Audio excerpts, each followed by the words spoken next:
نصرت حاصل کی توفیق کے لیے نرنتر سوال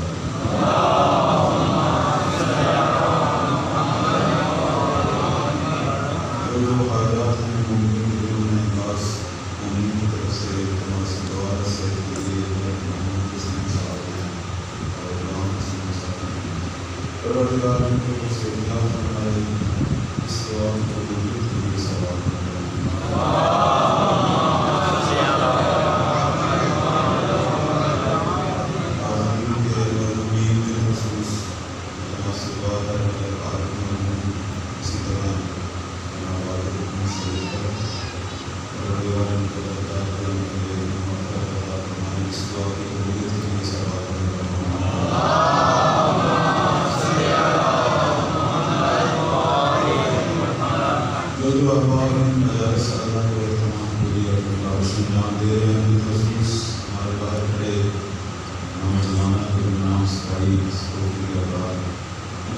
توفیقات کے اضافہ کے لیے سوال کرنا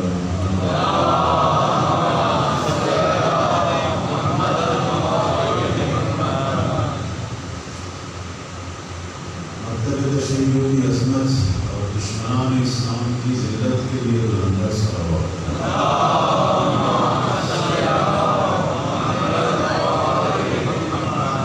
اعوذ باللہ من الشیطان الرجیم بسم اللہ الرحمن الرحیم للہ الذی جعل الحمد مفتاحا لذکرہ وسببا لمزید من فضلہ ودلیلا علی عظمتہ والصلاۃ والسلام والتحیۃ والاکرام علی اشرف الخلائق اجمعین امام المرسلین وخاتم النبیین سیدنا ومولانا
ابی القاسم محمد یہ نہیں ہے کہ ہم کہیں چلے مجلس میں چلے جاتے ہیں ثواب مل جائے گا ایمان معاف ہو جائے گی. مجالس ایک اعلیٰ ہدف کی ایک اعلیٰ فریضے کی ادائیگی کا ذریعہ ہے اور یہاں اس ہدف کے لیے آیا جاتا ہے.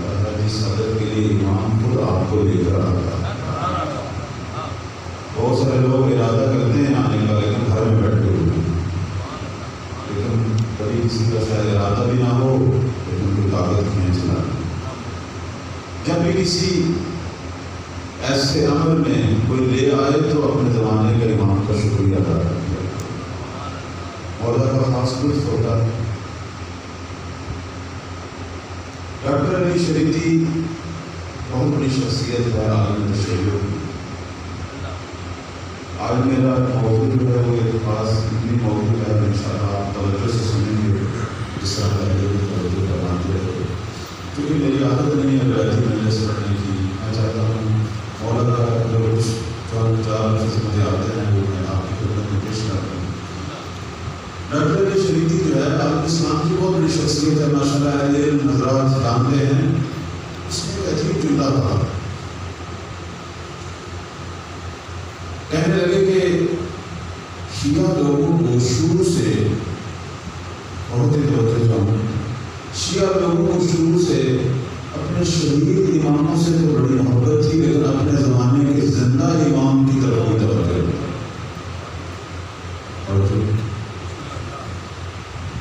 یعنی شہید ائمہ سے بڑی محبت ہے، لیکن جو زندہ امام ہے زمانے کا اس کی طرف توجہ نہیں تھی۔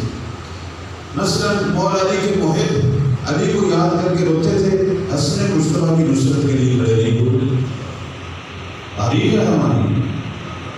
اچھا بعد میں مولا علی کو بھی روتے تھے، حسن مصطفیٰ کو بھی روتے تھے، لیکن سید الشہداء کی نصرت کے لیے نہیں پہنچ سکے۔ ہاں جب وہ شہید ہو گئے اب ان کے لیے روتے بھی ہیں، گریہ بھی کرتے ہیں، اور کئی تحریکیں بھی چلائیں، توابین کی تحریک، امیر مختار کی تحریک، لیکن زمانے کی حجت سید سجاد کی طرف توجہ نہیں۔ یہ عجیب آدمی ہے۔ آپ کو معلوم ہے کہ جب ہمارا 7واں امام قید و بند کی حالت میں، کتنے سال میرا مولا قید و بند میں رہا، لاکھوں شیعہ تھے، عزاداری سید الشہداء ہر سال منا رہے تھے۔ بہت بڑا درد ہے، مجھے معاف کر دینا آپ لوگ، لیکن یہ درد ہے۔ لاکھوں شیعہ تھے، عزاداری منا رہے تھے، مجالس ہو رہی تھی، لیکن زمانے کے امام کو قید سے چھڑانے کے لیے شیعہ اکٹھے نہیں ہو رہے تھے۔ اور آپ کو پتا وہ مظلوم کو کس انداز سے شہید کر کے کہاں رکھا گیا، کتنی تنہائی تھی میرے مولا کی، کتنی تنہائی تھی۔ بلکہ میں یوں کہوں گا کہ پتہ نہیں کیا وجہ ہے، ہر دور میں زہرا کا ہر لال بھی تنہا رہا، اور آج کا امام بھی اسی طرح تنہا۔ ہم کچھ چیزیں بڑی شدت سے مناتے ہیں، بڑے اعلیٰ ترین پروگرام ہوتے ہیں، لیکن زمانے کے امام کی طرف توجہ نہیں۔ اب یہی سید الشہداء کا یہی فرمان ہے، کہتے ہیں میں مظلوم ہوں لیکن میرا بیٹا مہدی اپنے زمانے کا سب سے بڑا مظلوم ہے۔ اور مظلومیت کی وجہ کیا ہے؟ تنہائی۔ سید الشہداء کی مظلومیت کیا تھی؟ تنہائی تھی۔ بے جاور مددگار نصرت کے لیے پکارتے رہے لیکن نصرت نہیں پہنچ سکی۔ یہی تنہائی سید سجاد کو بھی حاصل، یہی تنہائی امام مصطفیٰ کو بھی۔ ہر دور میں ہر امام کو یہ تنہائی حاصل ہے۔ آج کا امام کی اسی طرح تنہا ہے۔ ان کے لیے وہی لفظ استعمال ہوتے ہیں جو سید الشہداء کے لیے ہوتے ہیں، فریداً وحیداً، تنہا و تنہا۔ غربت وہی لفظ، غریب و تنہا۔ لیکن مولا امام زمان کی تنہائی بہت دردناک ہے میرے عزیز بھائی، بہت دردناک۔ سید الشہداء کی عظمتوں کو سلام، ان کے غم کو سلام، لیکن سید الشہداء اپنے عزیزوں سے چند سال زیادہ جدا نہیں رہے۔ جدھر علی اکبر گئے ادھر ہی حسین چلے گئے، لیکن آپ کو پتہ ہے مہدی کتنی صدیوں سے تنہا ہے اپنے عزیزوں سے۔ یہ غم ہے کہ جس کی وجہ سے بی بی سیدہ زہرا بھی کہا کرتی تھی کہ میرا بیٹا مہدی مظلوم ترین فرد ہے اپنے زمانے میں، کیونکہ دشمنوں نے اسے بلا دیا۔ اب یہی ڈاکٹر شریعتی بھی یہی کہہ رہے تھے کہ پتہ نہیں ہم شیعوں میں یہ کیا مسئلہ ہے کہ ہم شہید امام کی طرف سے توجہ رکھتے ہیں لیکن اپنے زندہ امام کی طرف توجہ اور جب زندہ امام کی طرف توجہ پیدا کرے گی یہ دنیا تبدیل ہو جائے گی، یہ وہی دنیا بنے گی جس کا ہم انتظار کر رہے ہیں۔ پھر مشرق سے مغرب تک زہرا کا لال آپ کو حکومت کرتا ہوا نظر آئے گا۔ صلوات پڑھیں بر محمد و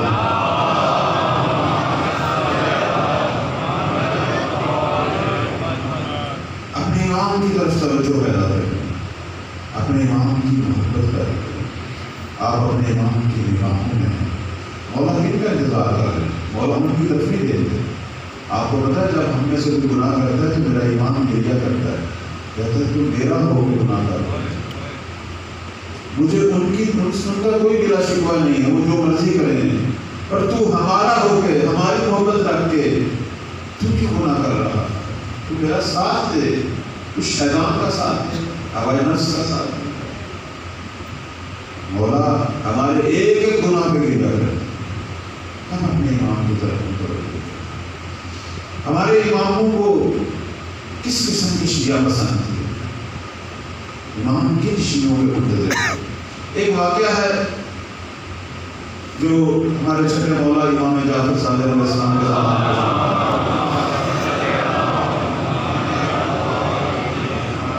سب سے پہلے تو معذرت کروں گا کہ میری باتوں سے اگر غلطی کا احساس ہوتا تو مجھے معاف کر دیجیے گا، کیونکہ مجھے کوئی اور طرح کی میلس پڑھنی نہیں آتی، مجھے یہی سب کچھ بیان کرنا ہے۔ صلوات پڑھے گا محمد والا۔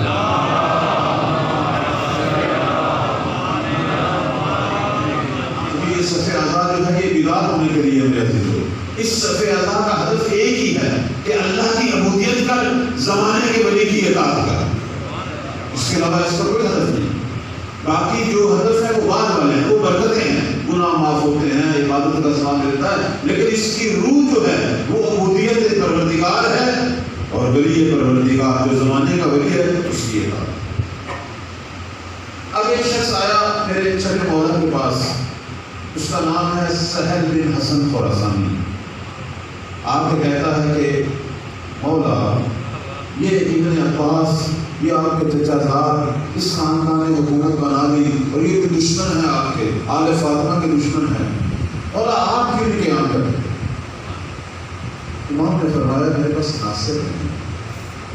دیکھنا ناصر نہ ہونے کا دکھ ہر امام کو، مولا علی کو بھی تھا۔ مولا علی سے جب پوچھا گیا کہ آپ کیوں نہیں کچھ کرتے، امام اسے لے کر مدینہ سے باہر گئے، ایک چرواہا اپنی بھیڑیں چلا رہا تھا، کہا گن کتنی ہیں بھیڑیں؟ اس نے کہا یہ 40 ہیں۔ کہا میرے پاس 40 ناصر بھی نہیں، یہ علی کا دکھ۔ اب یہ شخص جو ہے چھٹے مولا کو آ کے کہہ رہا ہے کہ مولا کیوں نہیں ناصر؟ کس نے کہا آپ کے ناصر نہیں ہیں؟ خراسان میں 1,00,000 شیعہ تلواروں کو نیام سے نکالے آپ کی آواز کا منتظر ہے۔ فرمایا 1,00,000 شیعہ؟ میں نے کہا جی مولا 1,00,000 نہیں 2,00,000 شیعہ۔ پوچھا 2,00,000 شیعہ؟ کہنے لگا آپ چھوڑیں، آدھی دنیا آپ کے ساتھ ہے، آپ اعلان تو کریں۔ اب میرے مولا نے کہا ہے مومن، وہ جو طلوع چل رہا ہے اس کے اندر داخل ہو گیا۔ کہنے لگا حضرت رسول مجھ سے کیا غلطی ہوئی ہے، آپ جیتے جاگتے مجھے آگ میں ڈال دیں؟ فرمایا نہیں، بیٹھ جاؤ، کوئی مسئلہ نہیں، بیٹھ جاؤ۔ باتیں شروع ہو گئی۔ اسی دوران ہارون مکی آتا ہے، مولا کا سچا شیعہ محب جن سے ائمہ پیار کرتے ہیں۔ آپ اس نے سلام کیا، میرے مولا نے کہا ہارون تنور میں داخل ہو جا۔ اب اس مومن نے یہ نہیں پوچھا مولا کیا مسئلہ ہے، اس نے صرف یہ سوچا ولی پروردگار کا حکم، خدا کا حکم، اور تنور میں داخل ہو گیا۔ اب وہ تنور میں داخل ہو گیا۔ اب امام اس خراسانی کے ساتھ بیٹھے باتیں کرنی شروع کر دی، خراسان کی، ادھر کی، ادھر کی۔ وہ تڑپ رہا ہے، پہلو بدل رہا ہے، آخر چیخ کے بولا اور آپ یہ کیا باتیں چھیڑنی ہیں، اس کی فکر کریں جو تنور میں جل رہا ہے۔ میرے امام نے کہا جاؤ دیکھو۔ جا کے دیکھا ہارون مکی جلتی آگ میں بیٹھا تسبیح خدا کر رہا تھا۔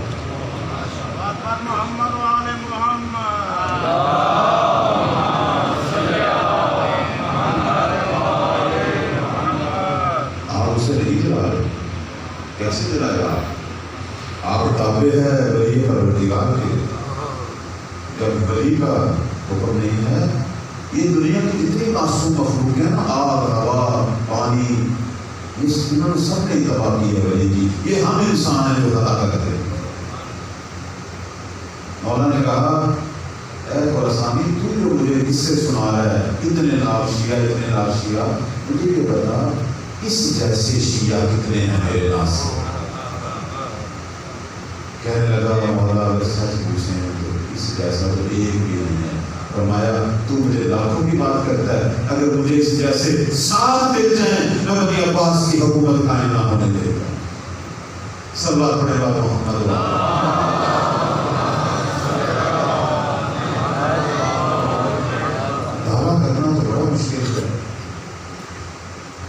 لیکن آزمائش میں اپنے ایمان کی منشا کو پورا کرنا، اس کے لیے توفیق کی دعا کرنا. آپ کو پتا ہے مسلم کے ساتھ پر 12,000 کوفیوں میں بیعت کی، کوئی کہتا 17,000 کوفی.